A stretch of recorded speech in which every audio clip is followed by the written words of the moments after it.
Okay, we're going to go ahead and get started. There are no questions or comments. So our focus today is going to be on the four feminine and the four masculine elements.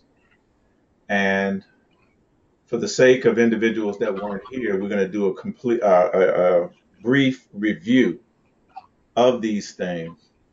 And as I said, we're going to move on to further illumination. Now, what you're viewing on the screen currently is the four masculine, the four feminine elements of fire, water, earth, and air, symbolized in the pentagram on the left and the Baphomet on the right. The pentagram on the left and the Baphomet, what is usually referred as the Baphomet, is an inversion. It's just the pentagram turned upside down. And it looks, family, like a goat, the inverted. It looks like a goat with the two horns, all right here, the face here, and the ears here. Looks like a goat's head. And many people um, have given this a connotation of evil and the devil and that sort of thing. And it is no such thing. It is just the opposite or the inversion. The pentagram representing the masculine, and I'm sorry, the pentagram representing the one representing the masculine, the other representing the feminine. Let's put it that way. And as we read, we'll screen this out. So these the pentagram represents the new one element that is formed from the unification and uh, the joining of all four elements, one, two, three, four, making a fifth element. And it's represented just in the symbol of the pentagram. Most of you are familiar with the concept of there being four classical elements, and that these classical elements are fire, air, water, and earth. These four elements do indeed form a complete quadri, quadripartite system. That is a four-part system. But this system is itself a feminine perspective. So the um, fire, water, air, earth, feminine perspective, very important, on the ideal of a quadripartite system. This essay looks at the masculine counterpart as well. And what we're going to do is to fuse those two together. The difference is that both sets of four flow from one form that can be described as the fundamental masculine orientation and the fundamental feminine orientation. Fundamentally, a masculine orientation will see the world in terms of differences. In terms of differences. And we talked about this at length yesterday. And a feminine orientation will see the world in terms of similarities. Similarities. So the masculine talks about descent in terms of emanation. The feminine refers to ascent in terms of emanation or what we call resurrection or restoration or the rise. All right. So the masculine refers to the descending energies, the feminine ascending energies. And they're represented by the two symbols, the triangle that has the point or the top pointing downward, which is representative of the feminine energy. And you might think that this is counterintuitive, and it actually is, because you see the triangle pointing downwards. But family, when you think in terms of a vortex that we showed you, and bear with me here, when you think of these things in terms of a vortex, one pulling downward and the other pulling upward that we showed you, and the emotional guidance scale, what is pointing downward, uh, that is the vortex descend or ascending from one point, is actually feminine. And if we were to round this off in a geographic representation, it would look like the triangle pointing downward. Do you all see that?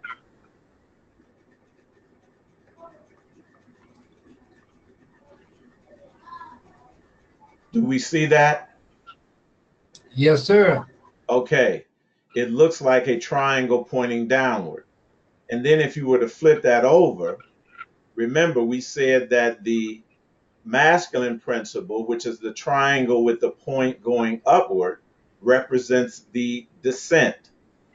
And that is coming from a point of singularity and then moving downward into diversity and into separateness, into division and difference. So, thus, the feminine element looks at similarities and indicates that there has to be a change in perception from the lowest point of descension that we descended, now see, by looking at differences and beholding what? The error or polarities, dualities, and Right. operating on that basis. Right. Descending triangle, counterintuitive, it indicates the rise of the feminine aspect, which looks at similarities and not differences. The In other words, we got to look at it, from a reverse position. If you That's don't see it correct. from a reverse position, you'll miss it. That's correct. It's Right. counterintuitive. It's Right. counterintuitive. Look, and not just looking at triangles and stuff like that. It's talking about an entire reversal of our perception and our thought. It's going to require an entire reversal, and this includes everything of our perception and thought if we are going to ascend. If we are going to ascend, this has been the problem, that individuals still possess the same perception, the same perspective in the that aided the descent, that they're still trying to use that same thought and perception in the ascension. It won't work. It won't work It because won't work. they have not recognized that they have not recognized the nature of their perception and thought, that it is masculine in its nature. Right. When we think and perceive in terms of differences, that represents the masculine energy That's that right. that initiated our descent. when we think in terms of similarities and unification and cooperation instead of competition, we have activated the feminine principle, which will aid our rise. Are you all That's with me? right. Okay. That's right. So we took a look at, again, the masculine energy, which was symbolized in the Bible as this image, Nebuchadnezzar's image, with the gold head, the silver torso and arms, the bronze thighs, hips and legs, hips and thighs rather, and the iron mixed with miry clay. We'll get into that miry clay. We'll get into that miry clay aspect from an etymological standpoint at a later date because it gives us even more detail, Nasik, of the condition that we are in now. Right, Eitai. The masculine element can be described as clay, iron, all right, which is actually one element. The clay and the iron is actually one element because the scriptures gives us the other element, which is brass or copper, silver and gold. So they have the clay and the iron listed as two elements, but they are actually one element. They actually represent just one element. And again, the Bible gives us the third element, or the second element rather, which is brass, where we see represented right here the thighs and hips, that area below the belt as being brass, and above the knee as being brass, which is the second element, brass or copper, the third element being silver, the third element being silver, and the fourth element being gold. All right?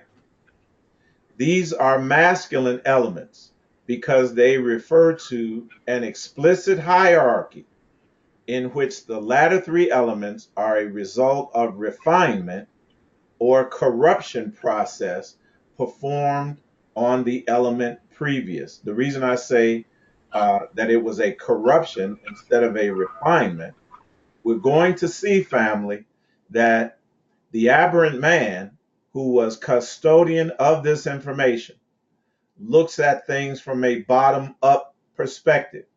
That is the only way that they can view things since they are created. They were created at the bottom of this thing within the last 8,000 years. So their perspective is always going to be inverted from the truth. It's always going to be a mirror image or inversion. So we have to learn to flip this thing. And so it's not a bottom up perspective that we must take as emanated beings, not created beings. We must take a top down perspective. So we emanated in at the head. All right. And the head represents the golden ages. When we first emanated in, when we were more divine than we were human. And then we became more and more corrupted by what? Duality and physicality. And then we became less refined, less rarefied, and more dense. So we corrupted from gold to silver, corrupted from silver to bronze, and then corrupted and became more dualistic as referred to as seen symbolically as the two legs. Now see, we became utterly dualistic and separated. And Right. then even in that, with the miry clay, we became even more dualistic Right. in our Right. dualism. So that the feet and the legs, I mean the feet and the toes representing the utter um, descent into duality. Very, very simple. So we go down here, and this is going to end our review.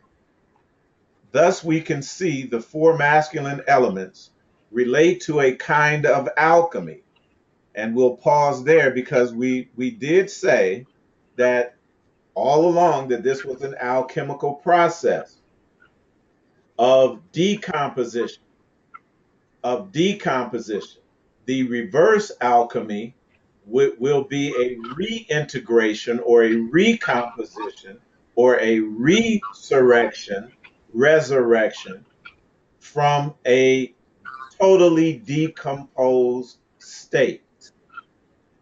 So the four masculine elements represent this, in that they describe in metaphor of a willful attempt to raise one's level of consciousness. Pause. That's again a reverse statement from a bottoms up perspective. Nasi, Mm-hmm. because again, that is the only perspective that the aberrant man who is custodian of this knowledge can have, because he was created during the bottom of this thing. We Right. never created. We emanated in. So we are the only ones that can truly have a top-down perspective, not a Right. bottom-up. So Right. it does not represent a willful attempt to raise one's level of consciousness. It represents a willful attempt to lower one's level of consciousness. That is the descent. That's what we decided to do. This is what we must address today. All right. Now we want to raise our consciousness, but we must look at it from the missing element of emanation. We have all been taught that we were all created beings. We were all been taught from a human centric standpoint, not a God centric standpoint, not a divine centric standpoint. This is going to be difficult for us to do because And then, we are biased. We are biased in this fallen condition. We are biased to a predominantly and almost exclusive human standpoint, that we can only view ourselves as humans, as physical, as material. This is why hey, now that the switch is necessary. Yes, sir. that, this is why the average man tried to play the trick on you about everybody is created equal. That's correct. He knows that there is no such thing as we being created. He know that, but he Right. plays that. But at the same time, he makes himself what superior That's to correct. you. This is the trick. And we got to stop falling for that. We got Right. to cause that, mental conception to cease. We are Yeah. not co-equal. They are created beings. We are emanated divinity. Two different things. Hard for us to accept that. But if we're going to rise, we're going to have to accept that. We're going to have to condition ourselves to that thinking. That's So right. this alchemical process at its inception was a willful attempt to lower our level of consciousness. All right? Essentially, the masculine is concerned with up and down. And since we, in this incarnation, we emanated or we incarnated in the time period where the patriarchy was in ascendance, that it was dominant. So we learn from a very masculine point of view. And that is what most of us are biased toward, that up and down hierarchical viewpoint. Yeah. But the masculine point of view is relative to one aspect of our emanation, and that was the fall, Right. the descent. And it is concerned with, you know, the rise and ascent as well. But if you do not include the feminine aspect and you don't combine these four elements into one thing, the four masculine elements and the four feminine elements into one thing, which they are in their organic existence, then you'll never rise. The problem is, I see that everything that we've been involved in, whether it's been Hebrewism, whether it's been Islam, whether it's been Rastafarianism, Christianity, etc., and so on, I don't care what it was. They were very patriarchal, Very patriarchal. and they were exclusively concerned with up and down. Absolutely. They taught about the fall and they teach about the rise, but they don't talk about a critical standpoint. There's Right. another critical element, and that is what the feminine recognize. The feminine is Right. concerned with in and out, relative Right. to the inversion and the reversion. So you can go up and down, Nasi, but if you don't turn around, if there's no element to turn you around in the reverse position, you're just stuck in one position. That's correct. That's correct. And by and large, that is what we have been stuck in under this uh, patriarchal age. This patriarchal age. This is the ultimate difference between the two fundamental orientations. So we must include this feminine element, which is what we've been doing, and it's Right. critical, Nasi, that we are so close, family. We are so close right now. So, but we must incorporate these two things. We must, and not intellectually, not Nasi. We must remember. We must return to the point where we were in the golden age, where we Right. were in the golden age, and this is another thing that is very difficult for us to conceptualize, because what we are stuck in the mindset of being created beings, that we were just born in 1957 or 1940 something or 19 whenever you was born, and you Right. think that you falsely think you've been deceived, that is your beginning. You actually Right. have no beginning and no ending, Mm-hmm. but you don't remember. You don't remember. So we looked at the Bhagavad Gita,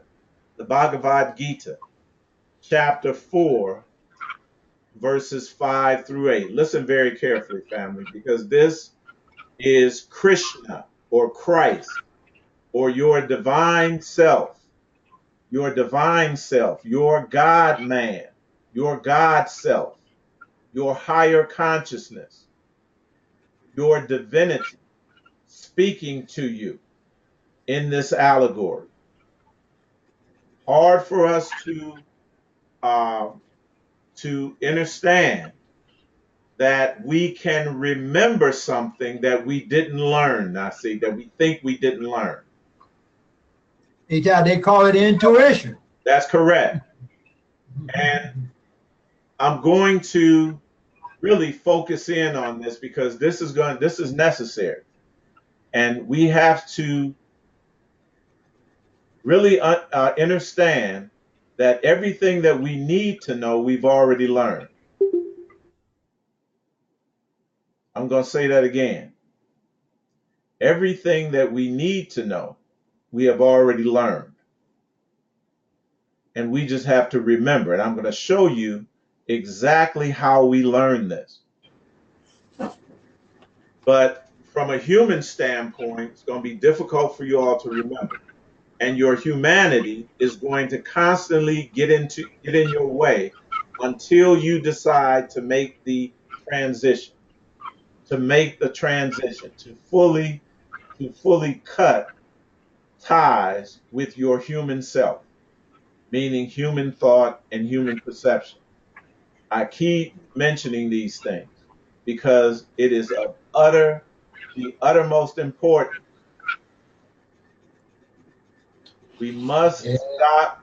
We must stop trying to think about things and begin to remember them.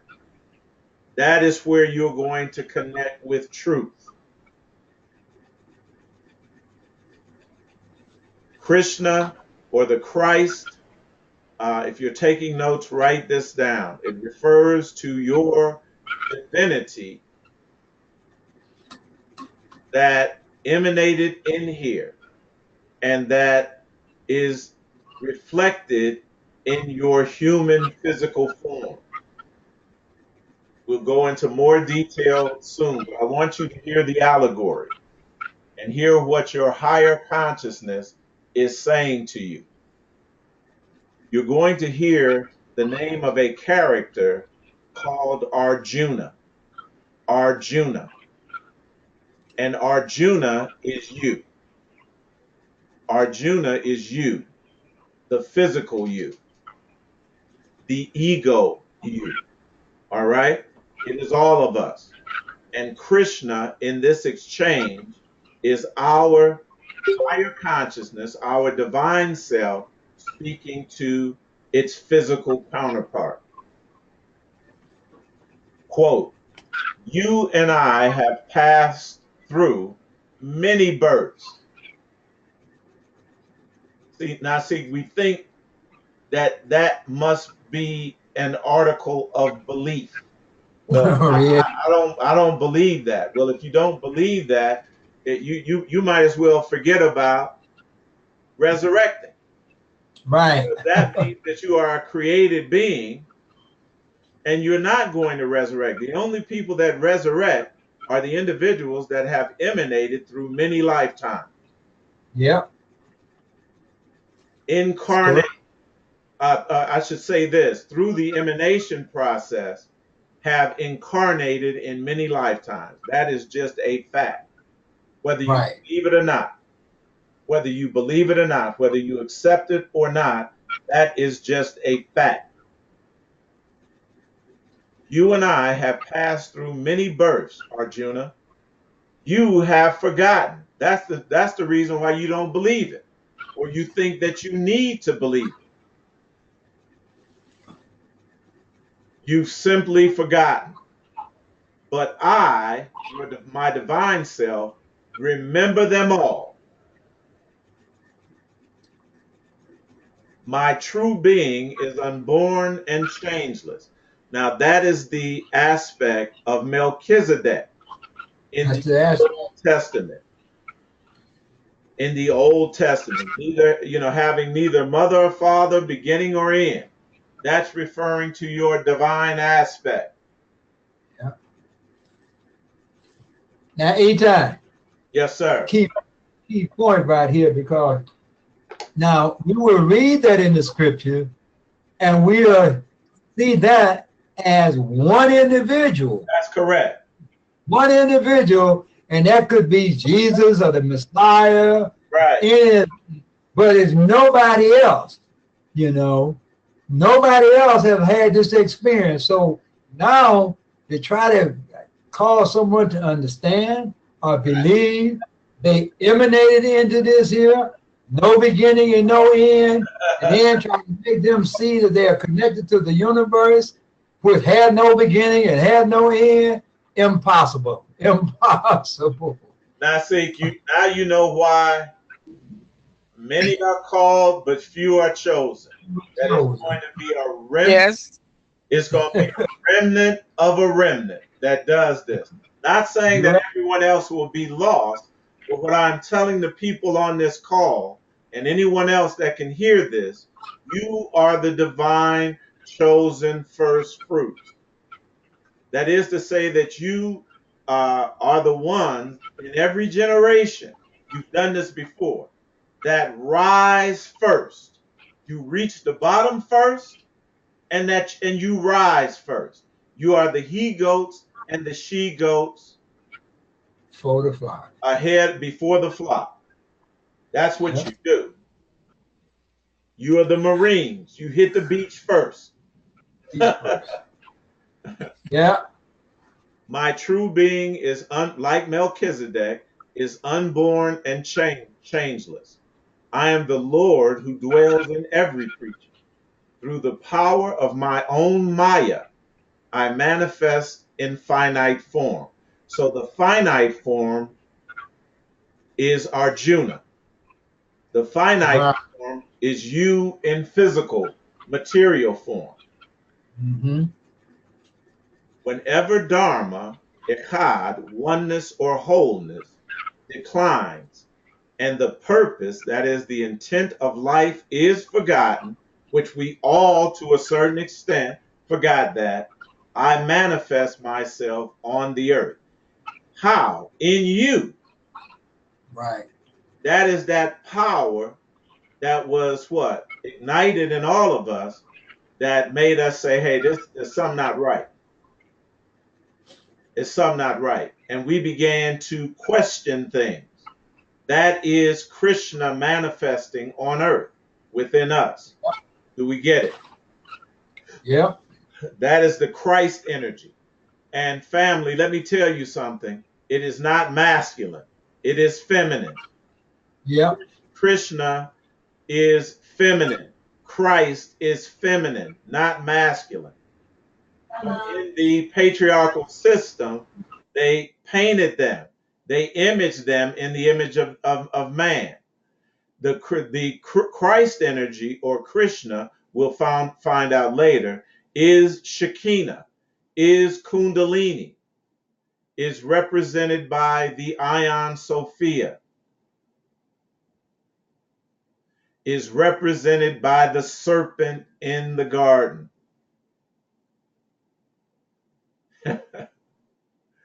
Whenever Dharma, that is Echad, oneness, wholeness, declines, the purpose, intent, and the purpose and intent of life is forgotten, which we have forgotten our purpose and our intent, why we manifested in here, but I'm going to get real specific on that today. I manifest myself on the earth. I am born in every age to protect the good, that is divine wholeness, to destroy evil, that is humanistic dualism or duality, and to reestablish Dharma, oneness, wholeness, that move back.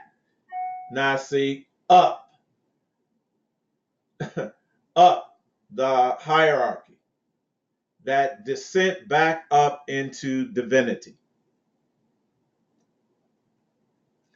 So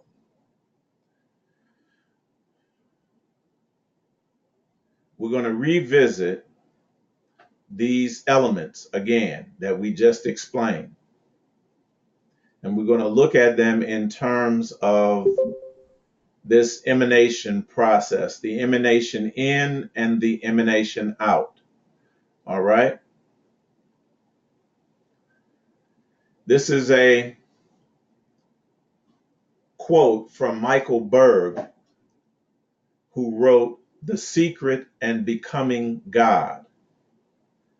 The truth is, we are destined to become God, but pose as ants. The truth is, we are destined to become God, but we pose as ants. That means we play the role of ants. We have assumed the role of mere ants. Indifferent to the ghastly spread between what we are and what we would become, we could become. Now, again, family, that is a bottoms up perspective. That is a bottoms up perspective. You will never rise holding a bottoms up or ant or human perspective and perception and thought. You must accept and understand that you are divinity that chose to lower yourself into humanity, that you lay down on your own accord and by your own volition and will. And if you, like Christ, can lay your life down, guess what? You can surely lift it back up again. Are you all with me? Okay. But Okay, absolutely. if your perspective is that you were created a lowly human being, an ant, a worm, if that is your perspective, ain't no way you gonna raise up. You just gonna be the best worm or ant that you can be. You will never rise to divinity from that perspective. You will just be a good ant or a good worm. And I sent you all that video by B.O.B. Good nigger sticker. The only thing that you can do is get your good nigger sticker. And that is what many of us from a human perspective now see we want to be. We want to be good niggas. We want to be good niggas. Yeah, We want to be the MVP of niggas, the MVP of ants, the MVP of worms. And There's that's no all way. we want to be. That's right. You all see that there's no way you're going to be able to emanate from that standpoint. Back up to reverse the standpoint, to reverse the role. So the Europeans or the aberrant man gives you a bottoms up perspective always. Talking about you going to become a god. How is an ant going to become a god? It's no way. Impossible. You have to incorporate this aspect of emanation, descent and fall, now see, and reversal, inversion and reversal. that's right. That's the only way. Or you will never return to where you belong. There is no way. And most of us, Turn that sock inside out. that's correct. And here's the thing. Here's the problem. It says the truth is that we are destined to become gods, but pose as ants. We should reverse that. That we are posing as ants, but we are destined to become gods. Yeah. But here's the problem, family. This is what I want. I want you all to, we become indifferent. We become indifferent.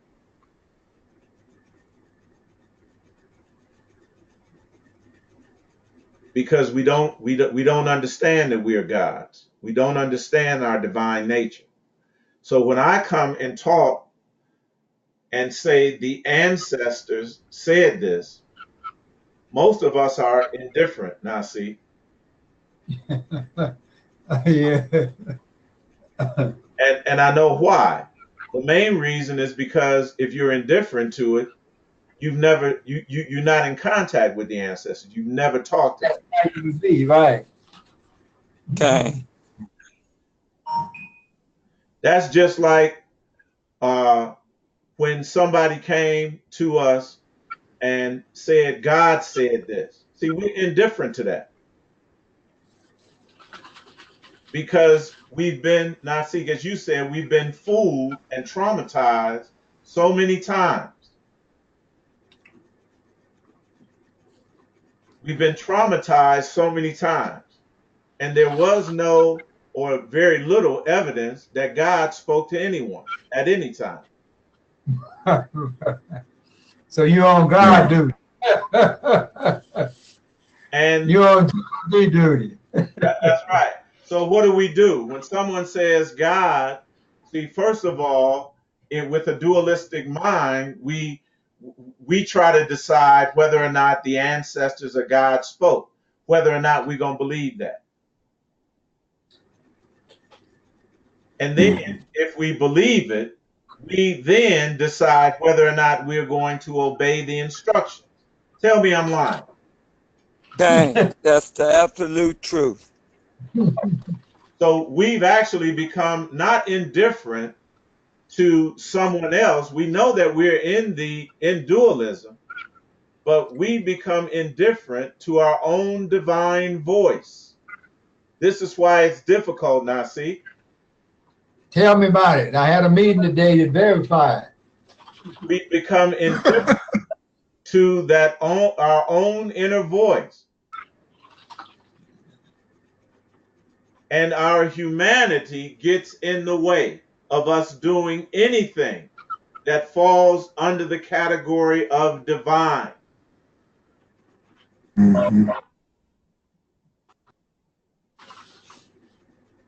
We become indifferent to the ghastly spread, the gap, the division between what we are and what we could become. See, this is, it should be between what we are and what we have become, not could become, what we have become.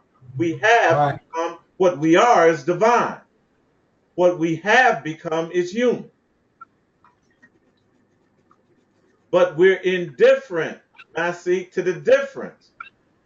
If we were not, we would not allow anything to stand in our way of getting back to who and what we truly are.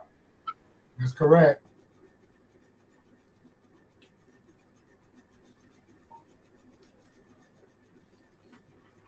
We're going to take a look at the same time, the masculine and feminine energies that are going to be necessary. We're going to have to unify these things that have been separated in order to fuel and supercharge our ascension. We're going to have a correct conception of these things and how we and what happened when we emanated in here. And we're going to use a story that we're all familiar with, the Garden of Eden story. Okay, we're going to use elements of that story, mainly the trees that were in the garden, the tree of life and the tree of the knowledge of good and evil. These two trees, like the four masculine elements and the four feminine elements, are actually one tree, showing you two aspects that Nasi developed as a result of duality.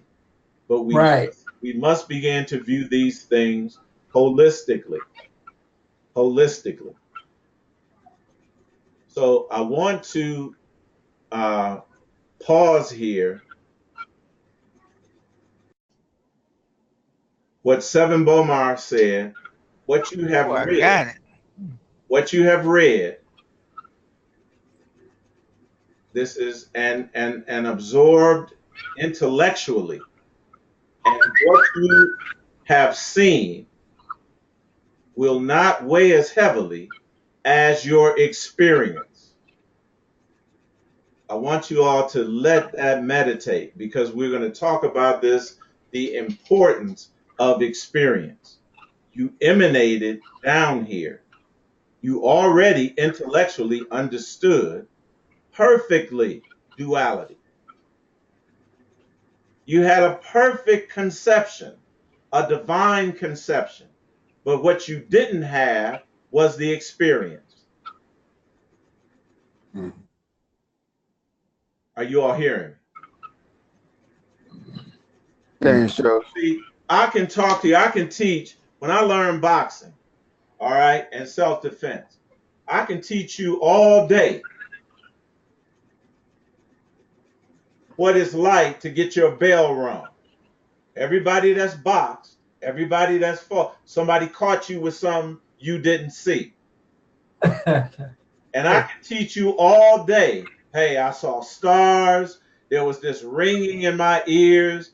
Everything slowed down. You know, it was like I was underwater. I can tell you all that. And you can have a perfect, I can describe it perfectly from an intellectual standpoint. But until you're in a fight, until you're in a boxing match, Nasi, and get your bell rung, I can't tell you how to respond to it. I can tell you how I responded to it and what helps me, but you're going to have to go through that experience eventually if you want to protect yourself. Does that make sense? Make all the sense in the world.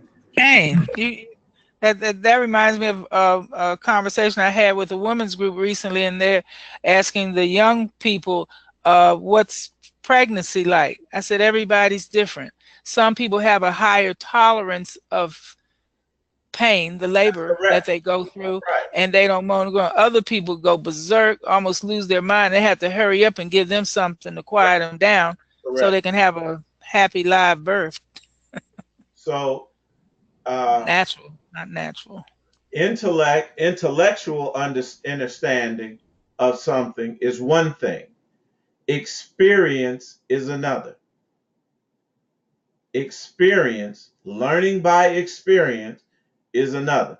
The only way that I can teach you about getting your bell rung is to actually, Bakuria, ring your bell one time. In that ring. in a boxing ring or in a fight. You got to have that happen. So this explains the divine purpose. We're going to title this The Tree of the Knowledge of Good and Evil, that is duality. We are on a divine mission assignment to know duality, to know it. You know, I'm so glad that let's tell you about the spirit, how things, you know, I had a meeting today.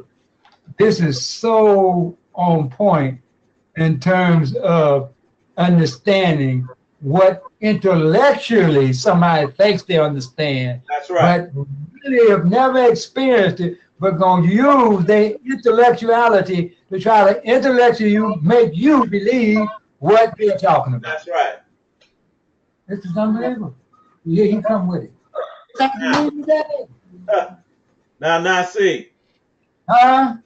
We're going to see that, everyone is at the bottom, but everyone is talking about God and the divinity.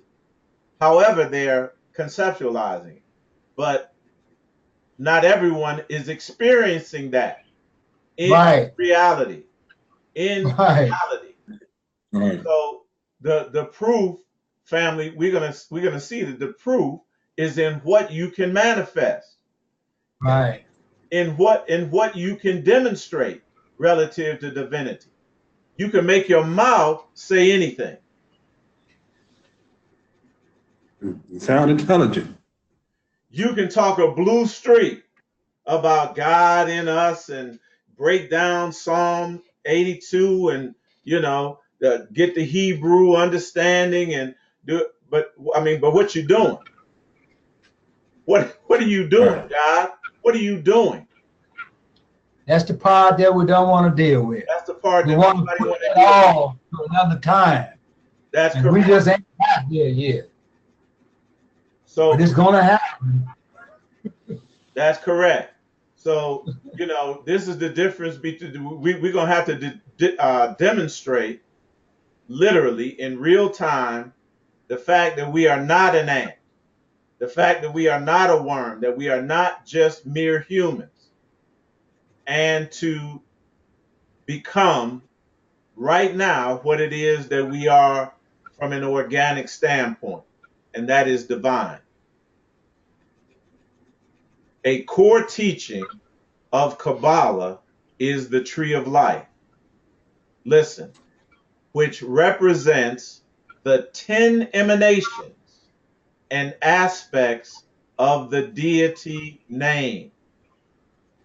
See, you all should have a perfect understanding of what the name is and what emanation is. So this again, just like this symbol to the right and the left of this Kabbalistic tree, that it symbolizes our descent, our emanation into the physical realms. So, Right. so does this this middle Kabbalistic tree. That's what it's called, the Kabbalistic tree of life. And it talks about the 1, 2, 3, 4, 5, 6, 7, 8, 9, 10 different aspects of emanation. 10 different aspects. And it goes all over the board now, see? Yeah. From one thing to another. But it's a perfect representation of duality and diversity. But we're not going to get fooled by this because we have a top down perspective of this, what our ancestors originally intended this to symbolize. Others, Eitai. yes, sir. Don't forget they don't have that hidden one in there either. Pardon me? They don't have that hidden Oh, yeah, uh the Doth. We'll talk about that a little bit later. We'll talk okay. about that a little bit later, but we're just going over the fundamentals here. All right. The use of the term God, quote unquote, others use the term rather God, quote unquote, though these two are not always considered the same, depending on what is meant by the term God, quote unquote. Very important. Because now, see, I could be talking to an individual, and when I'm talking about myself. If they're Yeah. talking about some Bible story God that is up in the heavens, or it's something that is separate from themselves. They don't Absolutely right. have if you don't have an absolute understanding that you are the God of the Bible, then you talking about something different than what I'm talking about, and something different than what our ancestors originally meant. That's correct. Then there's a disconnect. Now, listen very carefully. This is graphically illustrated as an inverted tree. Uh-oh. Mm, With, okay. with the root, the first point at the top. It's not really inverted now, see. It's inverted to an ant. It's Uh-huh. inverted to a human. Oh, It's inverted to a worm. All right. That's our Yeah. starting point. That is our root. That is Yeah, right. starting point. But it is our root, Route, into Right. physical, into physicality. Right. Right. Right. They got to look okay, at Ty, it. can you repeat that one more time? Say again. You repeat that one more time. To understand this, that this is the custodians trying to decode this. So they say the Mhm. tree is inverted. We say, oh no.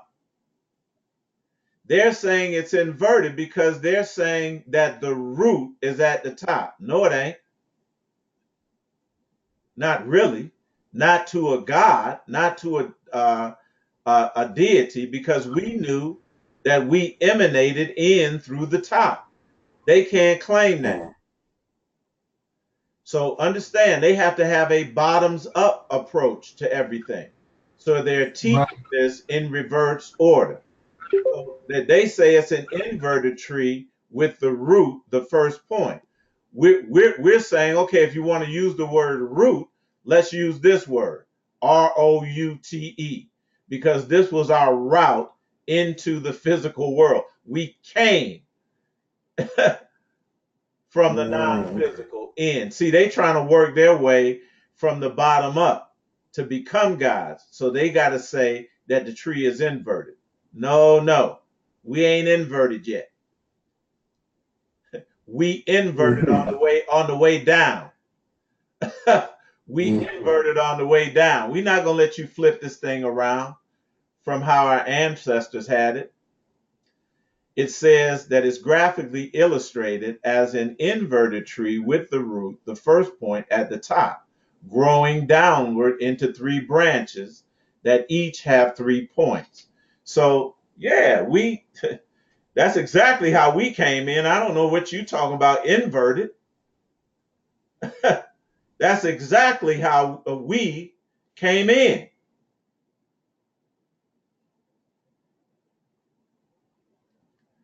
The points on the right represent masculine, positive energy. The ones on the left represent feminine, negative energy. And the middle point balance those on the right and the left. This is the straight path to God, back to divinity. The closest distance between 2 points is what? A straight line. And that family is represented as the staff, the caduceus, with the what? The caduceus has the snakes wrapping around like that, isn't it? One going like that, right? And one going like that, right? Do y'all see it? And this is your spine. But I mean, it's easy graphically to see this and work with it once you know what you're working with. So it's not inverted. It's not inverted. It is perfect from when you're looking at it from a divine perspective. The points on the right represent the masculine or positive energy. The points on the left are the feminine or negative energy. The middle points balance those on the right and the left. Now, you all remember that we saw this representation of Heka that was holding the 2 snakes in his hands, right?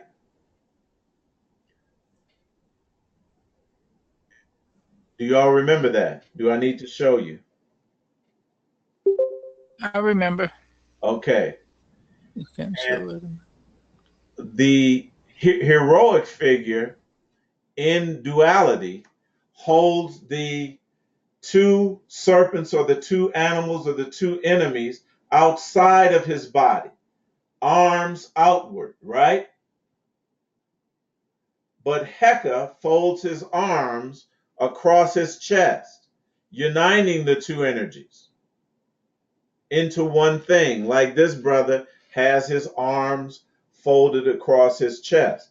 Like all of the kings were represented in the ancient world when they buried them or when you saw them, they had the 2 emblems of power, right?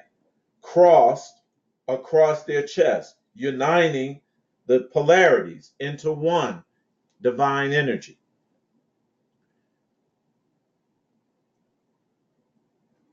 It is also illustrated as a chart of 10 interconnecting points laid out in the same fashion. The divine light or energy becomes less bright as it travels down through these emanations. Isn't that what happened to us? We started out as gold, refined light, right? Less refined silver, less refined brass, even less refined iron, and then even less refined miry clay. Does clay shine? Absolutely not. Lights out. Huh? Not at all. That's right. Lights out. That's right. So it refers to the descending light into darkness, into darkness. All right. The divine light, as we emanated in, as we became more and more physical and material, became less and less bright as it traveled downward through the emanation process, through these multiple incarnations, family, multiple incarnations toward the bottom point. These emanations were a primal beginning and are called the 10 Sephirah, Sephirah in the singular. The Sephirot represent the model of man's original nature. No, not man's original nature, divinity's original nature. We were more defined, we were more divine, family, in the golden ages when we incarnated into the golden ages than we were when we incarnated or were birthed in the silver age. And we were less divine when we incarnated in through the bronze age and through the iron age. And we are even less divine in this current incarnation.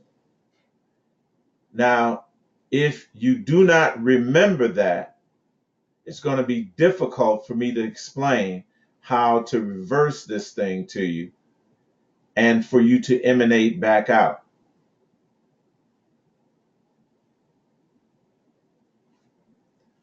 Is that clear?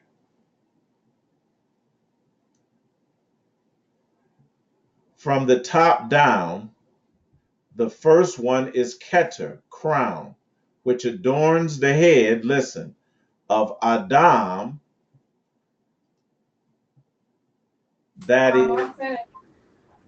that is Krishna or the Christ. And you all know we showed you that these crowns adorn the head. That is Heka, combining the energies, family, crossing his arms across his chest, combining the energy into one thing. And we showed the crown, and I'll show you again. Do y'all see the crown on Christ and Buddha?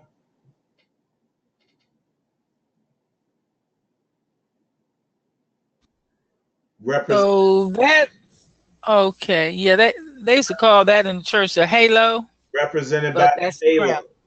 Represented All right. by the halo. All right. So we'll get into that when it says, haloed be thy name. Oh. All right. Hallowed. Oh, Oh boy. oh, okay. Oh. So let me show you what that looks like.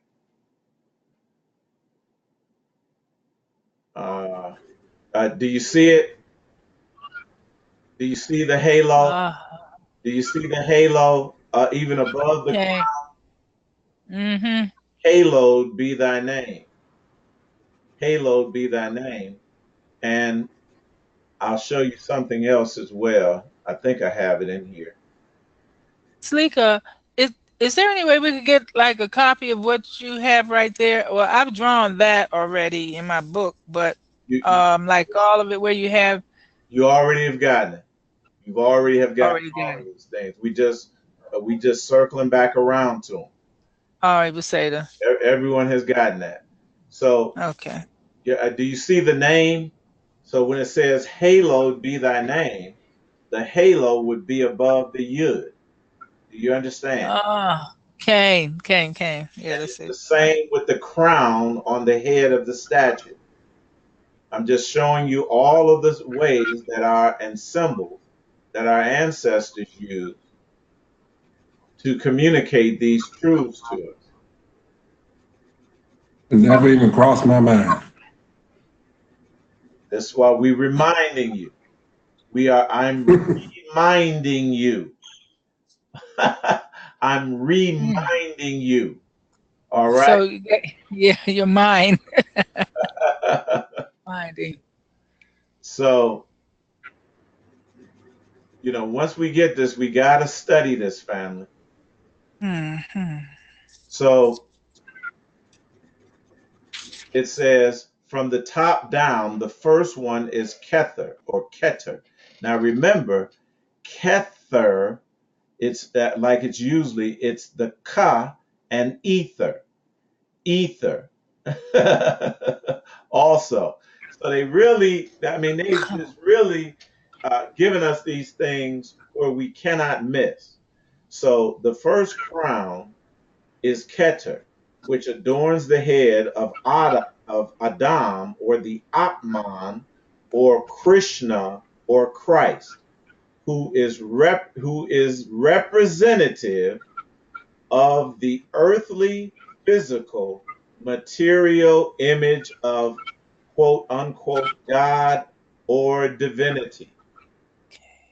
I want us to go over that once we get these notes and really get to an understanding of this. It is the ant image, just the human image.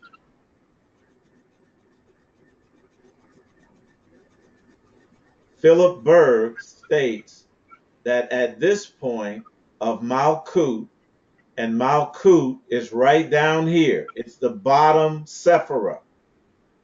It's the absolute lowest point. It is, family, look, a hierarchy turned upside down. Are you all with me? Okay. Cain. Okay. That is the point where you begin the ascension. That is the point where you begin the ascension. But you got to stop thinking that you're a human in order to do it. That's not where you originated. That's where you just incarnated. I'm trying to tell you. But you also incarnated up here as well. If you don't understand that, you'll never ascend. This is the difficulty, Nasi. Right.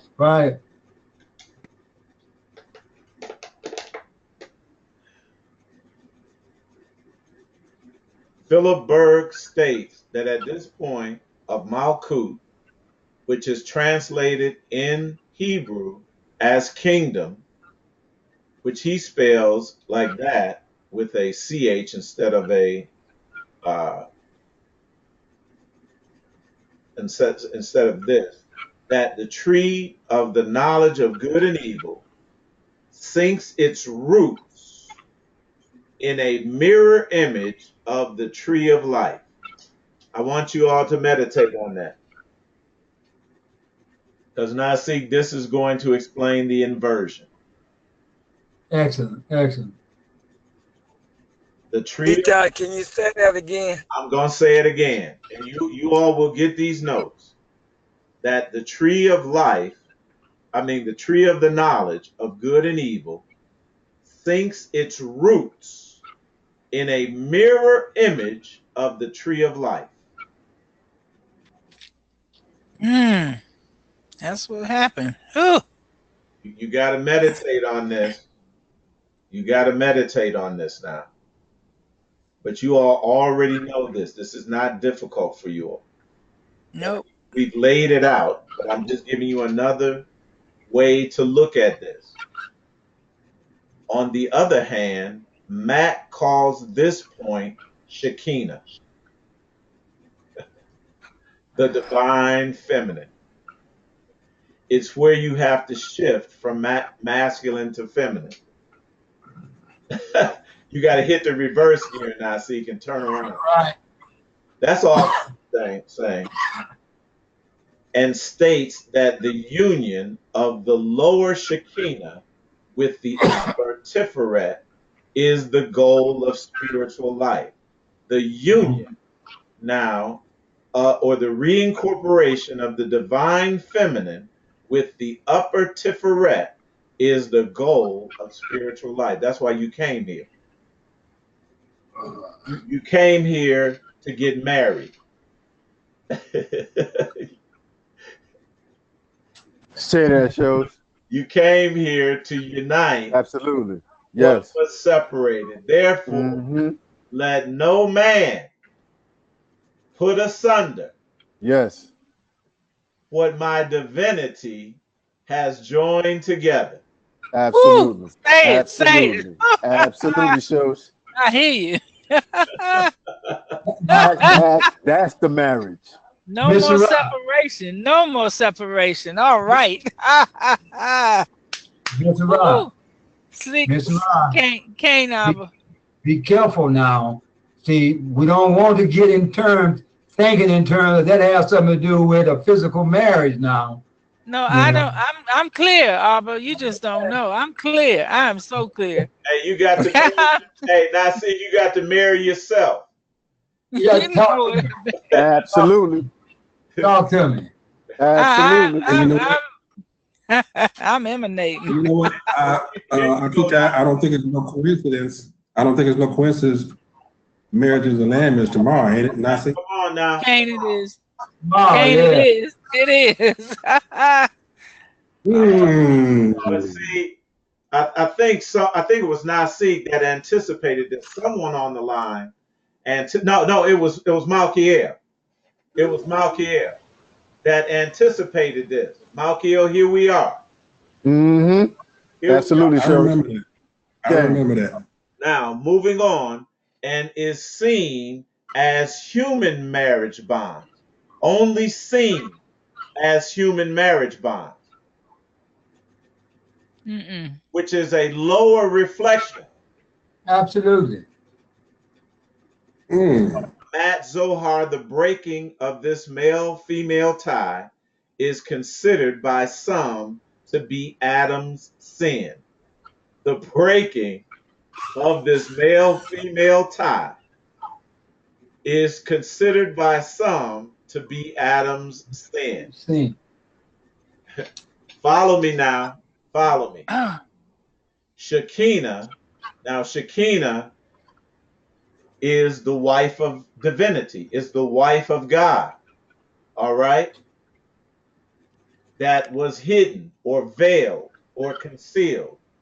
Shekinah is frequently spoken of in books on the Kabbalah as the divine feminine, the feminine face of God, the female aspect of light, or as the feminine divine presence.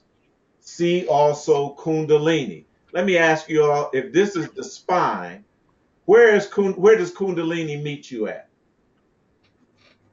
If this is represented, the middle point is represented from top to bottom as the human spine.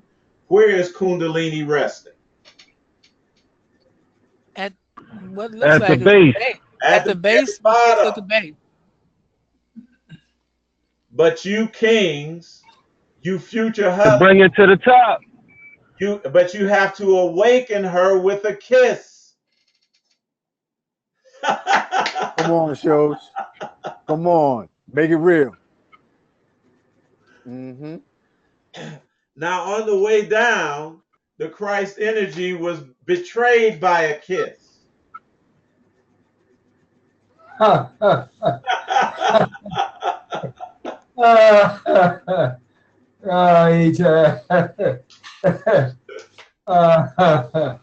Wow. And that was Judas. That was the male energy. That was Yeah, that's right. That's Judas, right? Mm-hmm.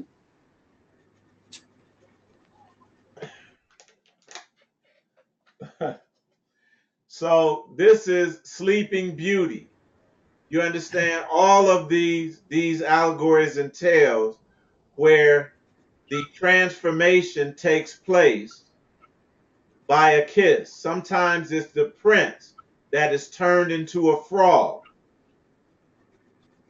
That's the ant nature. That's the worm nature. And he has to entice what? The feminine aspect to kiss him, then to marry him. And then that the transformation takes place, the reversal takes place, and they both rise. They both live happily ever after. This is everything that you've been taught, family.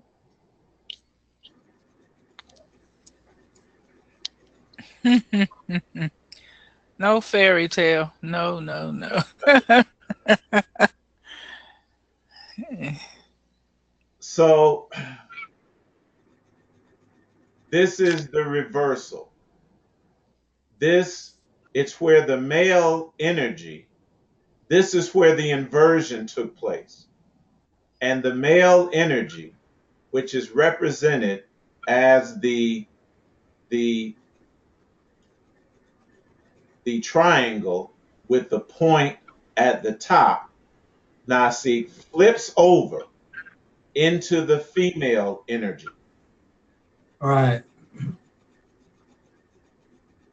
And the head becomes the tail and inverts or converts from a masculine energy that was responsible for the descent or that fueled the descent, the pull downward into physicality. It must invert and become the feminine energy that activates the rise within you. That is Kundalini. That is Shakina. That is the divine emanating aspect that fuels ascension. Does it make sense? Mm-hmm. Gang. So we're going to take a look at these symbols again that we started with. These, the pentagram and the Baphomet. All right. Mhm. That's where we started at. We took a look at the four masculine elements and the four feminine elements, and we decoded those. And we said that the masculine represented the downward, the energy that moves up and down, and the feminine represents the energy that moves in and out. That is to invert and to revert, to cause an inverse uh, um, attitude or a reversing attitude. Does it make sense? Mhm. So look, once we reach the bottom, which we have, which is represented bodily as the root chakra, which in this, which is a more correct correspondence of the seven principal energy centers, to have it at the foot connecting with the earth, the clay, the miry clay, and the iron of the legs. The reversal process begins at the very bottom. Am I making sense, family? Gang. And Clear. it begins with a reversal in thought, where differences and duality and division characterize the descent. Now, sameness, incorporation, and unity characterizes the rise. And understand, when I talk about these things, I'm not talking about them simply in terms of cultural unity, societal unity, like Nasik said, unity between men and women. This is not what this energy is concerned with primarily. And this is where we have fallen off. This is where we have another point. where we have been mistaken, because we want to take this information and then apply it to social programs, cultural programs, economic programs, and not apply it to this reversal within ourselves, this reversal of polarity, this reversal of energy that causes us to rise energetically. This is all that this has to do with. This is what Seven Bomar, what he said, it's your Innerverse that you're concerned with, not mine. You can't affect mine, and I can't affect yours. Or your experience. That's your experience. Thank you. And now the uh, you've provided the segue into this next segment. The female symbol is the goddess symbol, commonly used as the symbol of the five elements or five pagan virtues. It is also a female symbol. It's been used as the goddess symbol by many of the pagan religions. It represents the female energies or the goddesses, such as Gaia or Frigg. It can also be used as the earth symbol, a pantheist symbol, etc. In Christianity, it has been used as the symbol of the five wounds of Jesus in his crucifixion. All of those legitimate, we're not saying that the religions are legitimate, but all of those usages are indeed legitimate and accurate. The male symbol, the God symbol. The symbol has been used as a male symbol and or a God symbol in many ancient pagan religions. In many pagan religions, it represents the male energies or the male gods and anything wild such as plants, trees, forest, vegetation, farming, etc. It is also the symbol of the earth. In Christianity, the inverted cross has been used as an alternative Peter Peter symbol. Keep that in mind. Write down the word Peter. The five women in the Bible, etc. So we're talking about the union of these two things. This is what we came down here to learn, family. The tree of the knowledge of good and evil, that is duality. You, we are on a divine mission of assignment to know, and I should put slash experience duality. Right. Very important that we get this. Now we're going to go back to the Genesis again. For God doth know, that's that word yada. We want to concentrate on this aspect of knowing. For God doth know, yada, that in the day ye eat thereof, then your eyes shall be open, and ye shall be as gods, knowing yada, good and evil. Let's focus on this knowing, all right? It's the word again, yada, yada, H3045. It means to know, to learn how to know. To learn how to know. Mm-hmm. To perceive and see, find out and discern. Remember, we said that experience is greater than just intellectual knowledge. As divinity, we knew everything that there was to know about duality, but we had not yet experienced it. Gotta Eitai, get in that ring. Go right ahead. didn't they say experience is the great teacher? That's correct.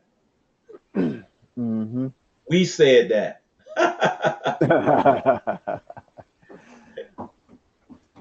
It means to find out, which is a higher discernment. To find out. That leaves no doubt. Now remember, Shekinah refers to the divine feminine. It is Kundalini as well. Shekinah, Kundalini. Kundalini is serpent energy.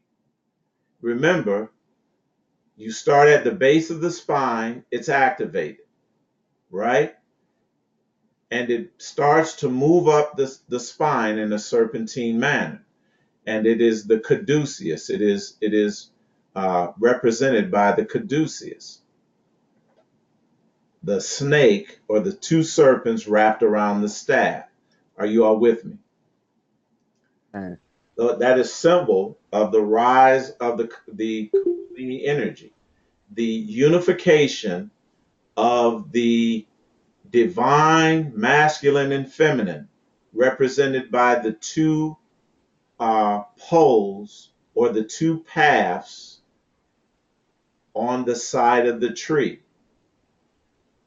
Once they combine, they rise in a serpentine fashion at the same time. They rise as one.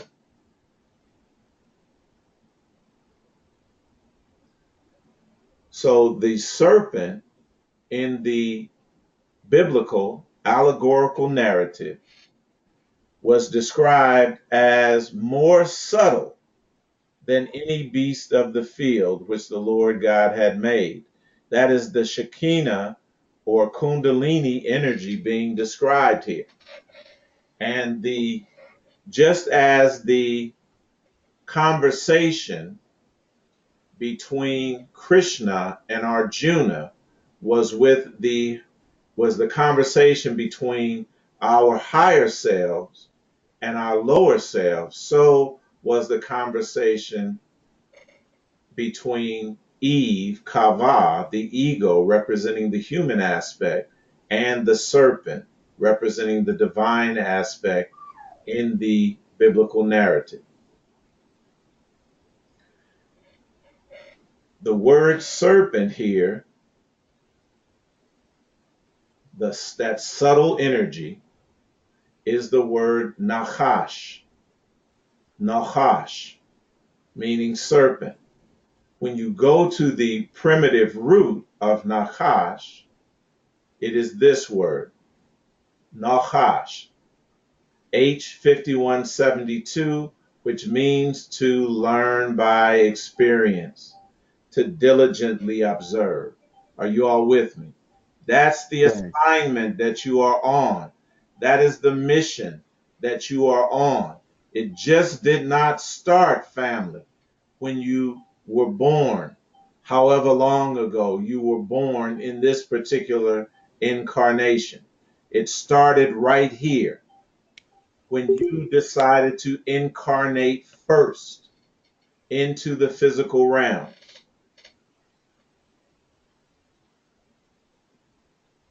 And you reached the bottom first. So what are you doing? You make up the first fruits of the resurrection, the he goats before the flock. Are you all hearing me? Okay. So just as we began speaking about this,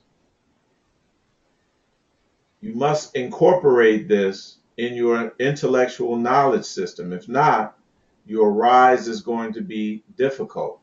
It's going to be impossible. Also, it's going to be difficult to manifest anything supernaturally within the physical realm. I'm not leaving here until I do that fully, family, till I Yes. demonstrate my Yes. divinity to the Mm-hmm. uttermost. That is my divine will and intent. I came here with that.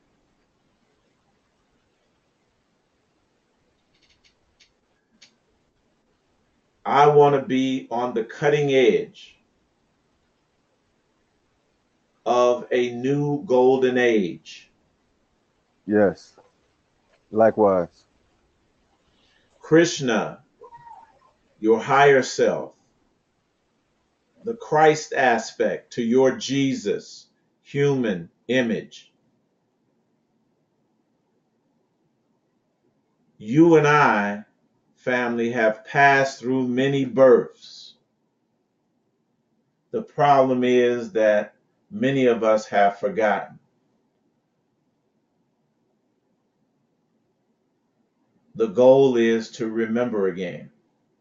If this information is resonating within you, if you can recognize it energetically as being truth, then what you need to do is to raise that vibrational frequency to the point where you are remembering.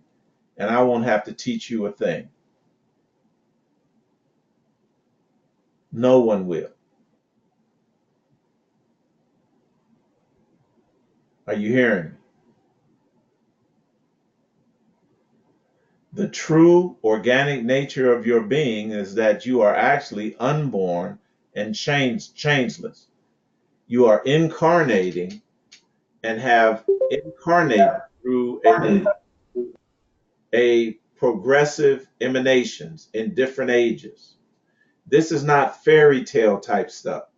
The fairy tales, family, are based on your actual history within these earth realms. Every fairy tale, every supernatural tale, every historic, heroic account is based on aspects of your emanation process and your different incarnations throughout that process. So, this is where we began. We have to get to the point, family, where we remember. The only way that we're going to do that is to transition from human thought and perception to divine thought and perception. So, with that, I'm going to end this particular session. This is just was another way to look at this and another way to motivate you, another way to find to present to you something that gives that energetic spark within you that causes you to rise.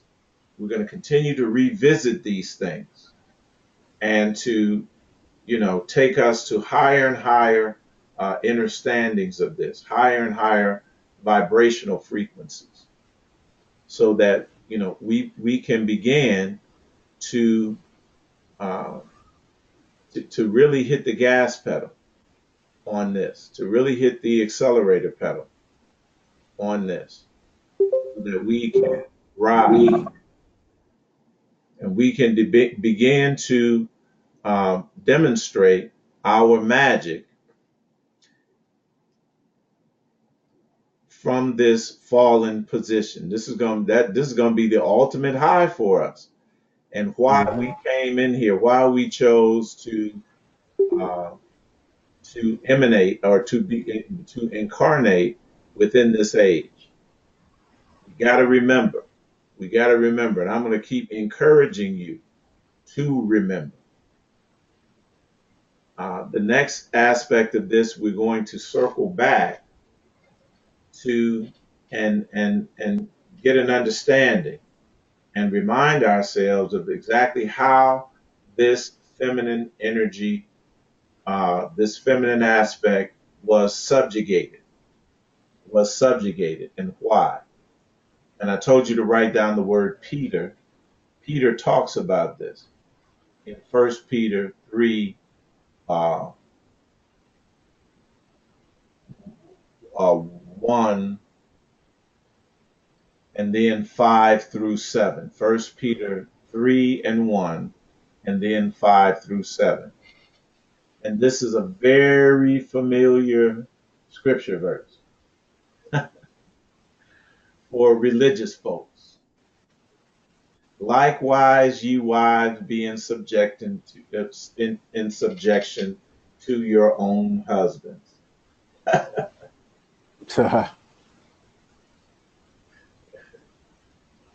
This indicates a version. It indicates that the divine feminine had been subjugated completely. But we're going to look at this within context, family. And where the feminine aspect was, as verse 7 states, the feminine aspect was viewed as unto the weaker vessel, the weaker vessel. And these things are played out in the larger society. But there's an underlying energetic aspect to all of this. Are you all with me? Mm-hmm. So we're going to stop there if we have the opportunity, because I know that Nasik is developing something. We'll circle back around and look at this thing in the broader context. All right. But at that point, I'm going to end here